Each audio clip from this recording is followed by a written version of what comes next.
नमस्कार विद्यार्थी मित्रांनो, दिलीप म्हस्के ITI लोणी या यूट्यूब चॅनलमध्ये आपलं सर्वांचं स्वागत. 10वी आणि 12वीच्या परीक्षा संपल्यानंतर त्याचे निकाल लागल्यानंतर आपल्या आणि पालकांच्या मनामध्ये आपल्याला कुठे ॲडमिशन घ्यायचे याचा विचार येत असतो.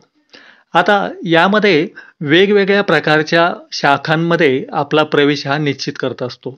या शाखांचा जर आपण विचार केला तर 12वी नंतर सर्वसाधारणपणे आपण सायन्स, कॉमर्स, आर्ट्स किंवा कॉम्प्युटर या फॅकल्टींची किंवा या व्यवसायांची निवड करतो.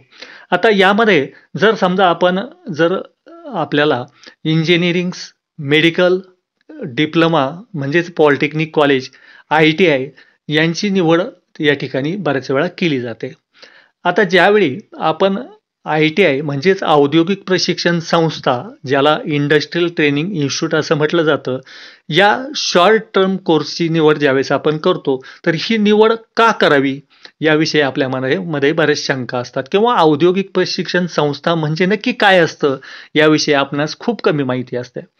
आता ज्यावेळी आपण औद्योगिक प्रशिक्षण संस्था अर्थात ITIची ज्यावेळेस निवड करतो त्याविषयी आपणास पूर्ण माहिती असणे आवश्यक असते. आता ITI या संस्थेची निर्मिती कशी झाली किंवा कशासाठी केली गेली किंवा या संस्थेमध्ये आपण प्रवेश घेतल्यानंतर आपले भवितव्य काय असते, तर सर्वसाधारण या संस्थेमध्ये प्रवेश घेतल्यानंतर ज्यावेळी आपण त्या संस्थेमध्ये प्रवेश घेऊन तो कोर्स किंवा पूर्ण करतो, तर हा कोर्स पूर्ण झाल्यानंतर आपणास काय फायदे मिळतात याविषयी आज आपण जाणून घेणार आहोत. तर या औद्योगिक प्रशिक्षण संस्थेची निर्मिती करण्यामागे उद्देश असा आहे की ज्यावेळी आपण सकाळी झोपेतून उठतो किंवा संध्याकाळी झोपेपर्यंत जर विचार केला तर बऱ्याचशा मशीनच्या साहाय्याने आपण आपले जीवन जगत असतो. आता या ज्या मशीन्स असतात, उदाहरण जर घ्यायचं ठरलं तर आपण सकाळी ज्यावेळेस झोपेतून उठतो तर त्यावेळी आपण पहिला मोबाईलचा अलार्मच्या साहाय्याने उठत असतो. मोबाईलच्या अलार्मच्या साहाय्याने उठल्यानंतर आपल्याला जी आवश्यक असते तर ती आपण ब्रश आणि पेस्टच्या साहाय्याने दात घासतो. त्यानंतर आपण चहा, नाश्ता करतो. त्यानंतर आपण ज्यावेळी आपल्याला कुठल्या कामासाठी जायचं असेल तर त्यावेळेस टू व्हीलर किंवा फोर व्हीलर याचा वापर करतो. संध्याकाळी आपण जेवण करतो. झोपण्यासाठी आपल्याला बऱ्याच वेळा ACची गरज असते, कूलरची गरज असते, फॅनची गरज असते. आता या सर्व ज्या गोष्टी आहेत की ज्या झोपेतून उठल्यापासून तर झोपेपर्यंत आपल्याला आवश्यक असतात, तर या ज्या गोष्टी आहेत यांना आपण थोडक्यामध्ये मशिनरी असं म्हणतो किंवा या गोष्टी ज्या तयार केल्या जातात, ज्यावर तयार करतात त्याला मशीनचा वापर करावा लागतो. आता ज्यावेळेस या मशीनची निर्मिती होते, तर ही निर्मिती होत असताना त्या मशीनला तयार करण्यासाठी उच्च शिक्षित अशा कारागिराची आवश्यकता असते. आता हा जो कारागीर असतो, तर हा काय काम करतो, तर ज्यावेळेस या मशीनची निर्मिती केली जाते, तर त्या मशीनच्या सुट्ट्या भागांना तयार करतो. त्या सुट्ट्या भागांना तयार करून त्याला जोडण्याचं काम करतो किंवा त्या मशीनमध्ये कुठली दुरुस्ती आवश्यक असेल तर त्याला रिपेअर करण्याचं काम करतो किंवा त्या मशीनला चालवण्याचं काम करतो. आता हा जो कारागीर, ज्याला आपण ऑपरेटर असं म्हणू शकतो, तर या ऑपरेटरला तयार करण्याचं काम या औद्योगिक प्रशिक्षण संस्थेमध्ये केलं जातं. आता औद्योगिक प्रशिक्षण संस्था जर आपण बघितल्या तर 2 प्रकारच्या असतात. ज्यामध्ये एक प्रायव्हेट म्हणजे आपण ज्याला खाजगी ITI असं म्हणतो आणि दुसरी असते गव्हर्नमेंट ITI. आता या गव्हर्नमेंट ITI आणि खाजगी ITI मध्ये ज्यावेळेस आपल्याला प्रवेश घ्यायचा असतो, तर हा प्रवेश घेताना त्या ज्या संस्थेमध्ये आपल्याला प्रवेश घ्यायचा असतो, त्या संस्थेचे काही नियम किंवा तेव्हा नियमानुसार आपल्याला तो प्रवेश घ्यायचा असतो. आता प्रवेश घेण्या अगोदर आपण एक गोष्ट बघूया, की जर आपण समजा या औद्योगिक प्रशिक्षण संस्थेमध्ये, मग ती खाजगी असो किंवा सरकारी असो, तर प्रवेश घेतल्यानंतर आपल्याला पुढं त्यापासून काय फायदा मिळणार आहे? तर ज्यावेळेस आपण 1 वर्षाचा कोर्स किंवा 2 वर्षाचा कोर्स प्रवेश घेऊन पूर्ण केला, तर तो पूर्ण केल्यानंतर एखाद्या सरकारी कंपनीमध्ये म्हणजेच सरकारी इंडस्ट्रीमध्ये किंवा प्रायव्हेट कंपनीमध्ये आपण आपला चांगल्या प्रकारचा जॉब करू शकतो, म्हणजेच नोकरी करू शकतो. त्याचबरोबर जर समजा आपल्याला इच्छा असेल तर त्या ठिकाणी आपल्याला स्वतःचा व्यवसाय, ज्याला आपण स्वयंरोजगार असं म्हणतो, हा पण सुरू करू शकतो. त्याचबरोबर जर पुढं उच्च शिक्षण जर घ्यायचं असेल तर आपल्याला डिप्लोमा कॉलेज म्हणजेच पॉलिटेक्निक कॉलेजमध्ये दुसऱ्या वर्षामध्ये डायरेक्ट प्रवेश मिळतो.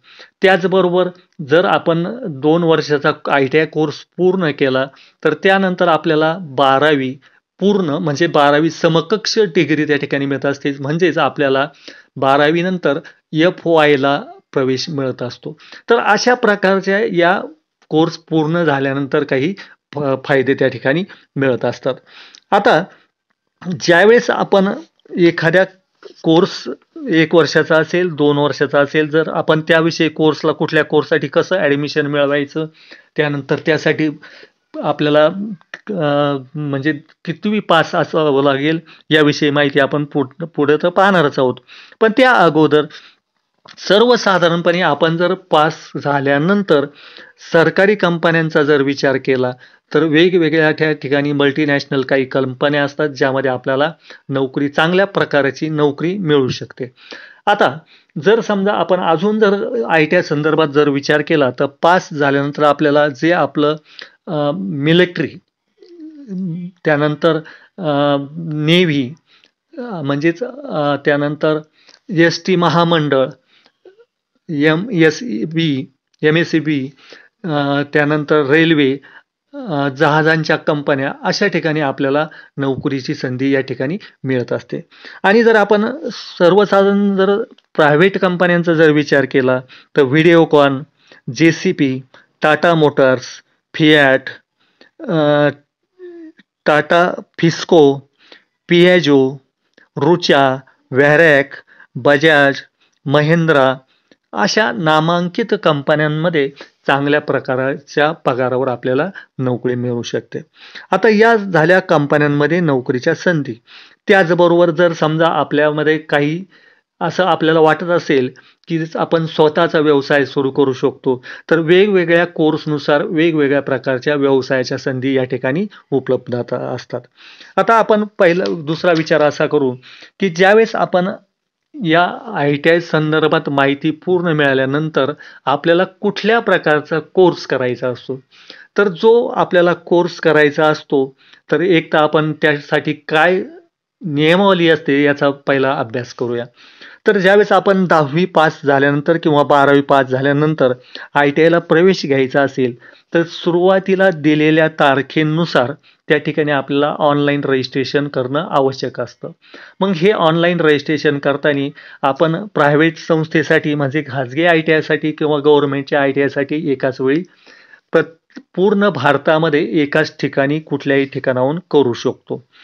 याचबरोबर रजिस्ट्रेशन पूर्ण झाल्यानंतर आपण ज्या ITIची निवड केलेली आहे, खाजगीमधील असतील मग गावानुसार, प्रायव्हेट त्यानंतर गव्हर्नमेंटचे असतील त्या गावानुसार किंवा तालुक्यानुसार ITIची निवड केल्यानंतर त्या ठिकाणी मेरिट यादी लागते आणि या मेरिट यादीनुसार साधारणपणे 4 राऊंड त्या ठिकाणी होतात आणि आपल्या मेरिटनुसार आपल्याला त्या ठिकाणी ॲडमिशन्स हे मिळत असतात. आता हे ॲडमिशन मिळाल्यानंतर गव्हर्नमेंटसाठी आपल्याला टक्केवारीची जास्त अट असते, प्रायव्हेटसाठी टक्केवारीची अट कमी असते.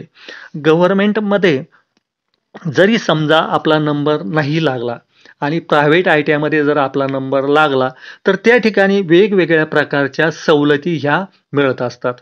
उदाहरण जर घ्यायचं ठरलं तर समजा एखाद्या विषयाला खाजगी आणि गव्हर्नमेंट ITIमध्ये फी ही एक सारख्याच प्रकारे आकारली जाते. फक्त गव्हर्नमेंट ITIमध्ये आपल्याला स्टायपेंड मिळत असतो आणि प्रायव्हेट ITIमध्ये स्टायपेंड मिळत नसतो. त्याच्याऐवजी आपल्याला स्कॉलरशिप मिळत असते. आता स्कॉलरशिपचा जर आपण विचार केला तर ज्या काही आपल्या कॅटेगरी आहेत, उदाहरणार्थ SC, ST या कॅटेगरींसाठी खाजगी ITIमध्ये सुद्धा 100% स्कॉलरशिप ही येत असते. त्यानंतर ज्या बाकीच्या NT, OBC, त्यानंतर VJNT ह्या ज्या प्रकारच्या ज्या आहेत यांना साधारणपणे 80 ते 90% स्कॉलरशिप ही मिळत असते. त्याचबरोबर EWS, OBC या प्रकारच्या ज्या कॅटेगरी आपल्या आहेत यासाठी आपल्याला साधारण 80% पासून तर 90% स्कॉलरशिप ही मिळत असते. म्हणजेच गव्हर्नमेंटकडून आपल्याला बऱ्याच प्रकारची मदत ही त्या ठिकाणी मिळत असते. परंतु ज्यावेळेस आपलं ॲडमिशन पूर्ण झाल्यानंतर म्हणजे ITI मध्ये आपण प्रवेशित झाल्यानंतर त्या ठिकाणी त्या अगोदर आपल्याला कुठल्या कोर्सला आपल्याला या ठिकाणी प्रवेश घ्यायचा हे आपल्या इच्छेनुसार किंवा आपल्या इच्छेवर किंवा आपल्याला ज्यामध्ये इंटरेस्ट आहे याच्यावर अवलंबून असतं. आता प्रवेश घेताना सर्वसाधारणपणे मी ज्या ठिकाणी आपलं खाजगी ITIची जी माहिती या ठिकाणी एक देतो, तर सर्वसाधारणपणे पेंटर हा एक व्यवसाय त्या ठिकाणी म्हणजेच कोर्स आहे ज्याला आपण पेंटर जनरल असं म्हणतो. आता हा पेंटर जनरल जर आपण व्यवसायाचा विचार केला तर या ठिकाणी कंपनीमध्ये गाड्यांसाठी किंवा ज्या टाटा मोटर्स वगैरे महिंद्रा या ज्या कंपन्या आहेत या कंपन्यांमध्ये ज्या प्रकारच्या कारला पेंटिंग केल्या जातात या पेंटिंगचं त्या ठिकाणी काम हे शिकवलं जातं. हा कोर्स 2 वर्षाचा असून या ठिकाणी आपल्याला 10वी पास किंवा नापास अशा प्रकारचं शैक्षणिक पात्रता आवश्यक आहे. त्यानंतर दुसरा जो कोर्स आहे तो म्हणजे वायरमन, ज्यामध्ये आपल्या घरातील वायरिंग, कंपनीच्या संदर्भातील ज्या वायरिंग आहेत या शिकवल्या जातात आणि यामध्ये सर्वसाधारण हा कोर्स 2 वर्षाचा असून या ठिकाणी सुद्धा शैक्षणिक पात्रता ही 10वी किंवा पास किंवा नापास आहे.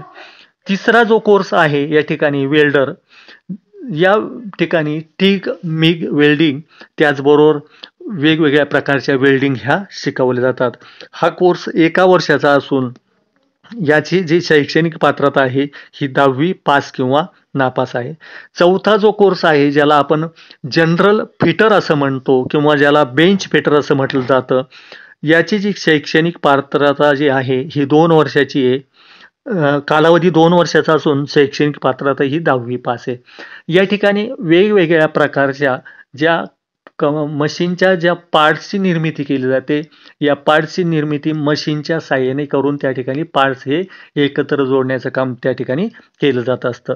5वा जो कोर्स शिकवला जातो तो आहे इलेक्ट्रिशियन, ज्यामध्ये कंपनी आणि हाऊस वायरिंगचं काम शिकवलं जातं. याचा कालावधी 2 वर्ष असून याची शैक्षणिक पात्रता 10वी पास आहे.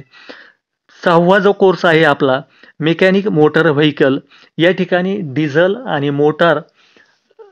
आणि पेट्रोल मोटार गाड्यांची दुरुस्तीचे कामं या ठिकाणी शिकवले जातात. हा कोर्स 2 वर्षाचा असून याची शैक्षणिक पात्रता 10वी पास आहे.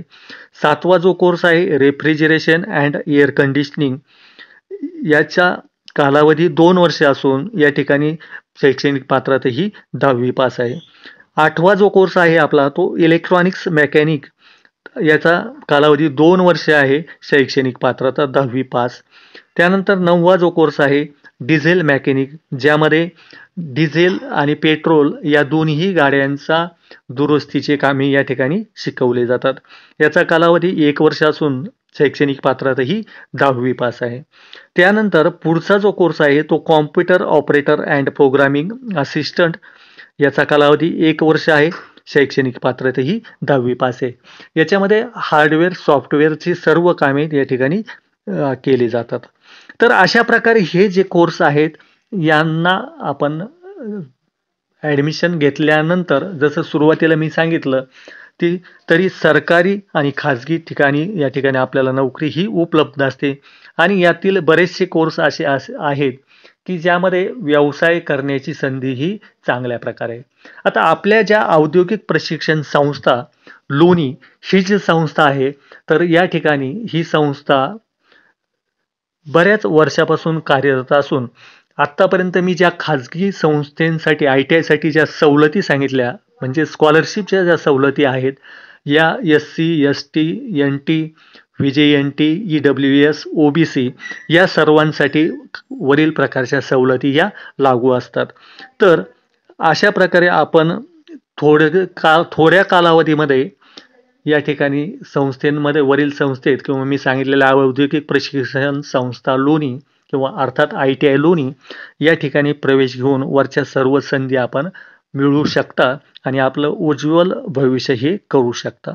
आता जर समजा आपल्याला या चॅनल विषयी किंवा आतापर्यंत जी माहिती मी या ठिकाणी दिली, या सर्व माहिती जर आपल्याला पाहिजे असेल किंवा या व्यतिरिक्त अजून काही माहितीची आवश्यकता असेल तर माझा खालील मोबाईल नंबरवर आपण कधीही संपर्क करू शकता.